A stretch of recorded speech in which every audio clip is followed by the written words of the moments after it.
ॐ श्री परमात्मने नमः। ॐ श्री परमात्मने नमः। ॐ श्री परमात्मने नमः। अथ पञ्चदशोऽध्यायः। अथ पञ्चदशोऽध्यायः। अथ पञ्चदशोऽध्यायः। पुरुषोत्तमयोगः। पुरुषोत्तमयोगः। पुरुषोत्तमयोगः। श्रीभगवानुवाच। श्रीभगवानुवाच। श्रीभगवानुवाच। ऊर्ध्वमूलमधः शाखम्। ऊर्ध्वमूलमधः शाखम्।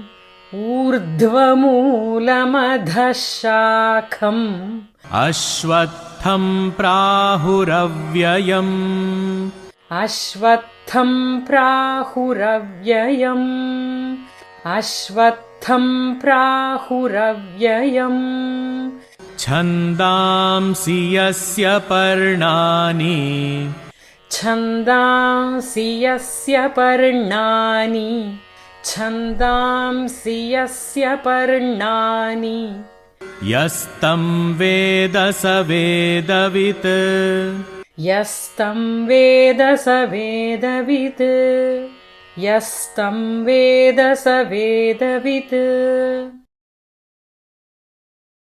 श्रीभगवानुवाच। ऊर्ध्वमूलमधः शाखम् अश्वत्थं प्राहुरव्ययम्।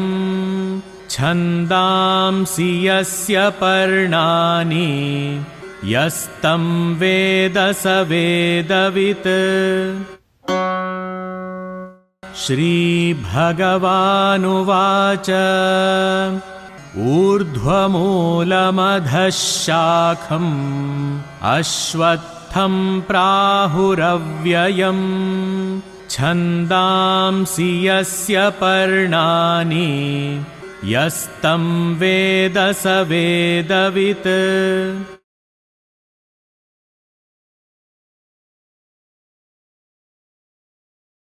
अधश्चोर्ध्वं प्रसृतास्तस्य शाखाः। अधश्चोर्ध्वं प्रसृतास्तस्य शाखाः। अधश्चोर्ध्वं प्रसृतास्तस्य शाखाः।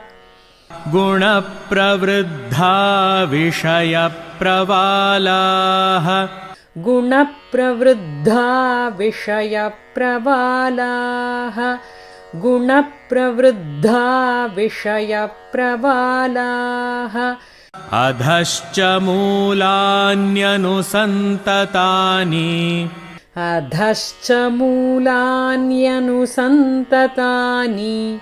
अधश्च मूलान्यनुसन्ततानि। कर्मानुबन्धीनि मनुष्यलोके। कर्मानुबन्धीनि मनुष्यलोके। कर्मानुबन्धीनि मनुष्यलोके। अधश्चोर्ध्वं प्रसृतास्तस्य शाखाः। गुणप्रवृद्धा विषयप्रवालाः। अधश्च मूलान्यनुसन्ततानि। कर्मानुबन्धीनि मनुष्यलोके। अधश्चोर्ध्वं प्रसृतास्तस्य शाखाः।